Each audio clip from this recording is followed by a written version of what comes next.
खूप घाईमध्ये ही फुलं बनवली होती चाफ्याची, पण खूप छान झाली होती. पण त्याआधी सकाळी-सकाळी माझ्या किचनमध्ये ही दुर्घटना झाली होती. जरा वेळ सोफ्यावर बसले चहा उकळतपर्यंत, पण चहा तोपर्यंत उतूच गेला. आता चहा उतू गेला ना मला जास्त टेन्शन येत नाही. आधी चहा उतू गेला ना का खूप टेन्शन यायचं पुसायचं. पण आता जेव्हापासून हे किचन टॉवेल मी मागवले आहेत ना, तेव्हापासून ना चहा उतू जाऊ किंवा दूध उतू जाऊ अजिबात टेन्शन येत नाही. फक्त हा एक टॉवेल घ्यायचा आणि त्या जिथं चहा सांडलेला आहे त्यावरती टाकायचा. ते सगळं ॲब्झॉर्ब करून घेतं आणि हे बांबूपासून बनवलेलं आहे.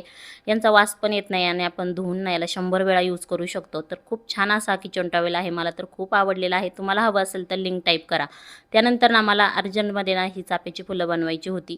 आता माहीत नव्हतं किती कशी होतील, पण मी बनवायला तर घेतली. आता ही बनवायची ट्रिक ना खूप सोपी आहे. तर मला ही चाफ्याची फुलांचा ना हार बनवायचा होता म्हणून मी पटकन बनवायला घेतली आणि अर्ध्या तासाच्या आतमध्ये ना माझं हे सगळं काही झालेलं होतं. तर एवढ्या सगळ्या आधी पाकळ्या बनवून घेतल्या आणि त्यानंतर मग मी फुलं बनवून घेतली. फुलं बनवल्याच्या नंतर मी ती ना ग्लू स्टिकनी छान अशी चिटकून घेतली.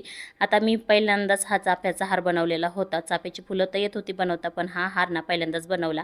एवढी 4-5 फुलं बनवली चाफ्याची आणि असा काही हार बनवलेला होता. आता हा हार मला कोणाला तरी द्यायचा होता. खूप घाईघाईत बनवला, एवढा छान काही झाले नाही, पण तरी पण बऱ्यापैकी झालेला आहे. चला आता कुणाला दिला ना मी ते नंतर कधीतरी सांगेल. बाय.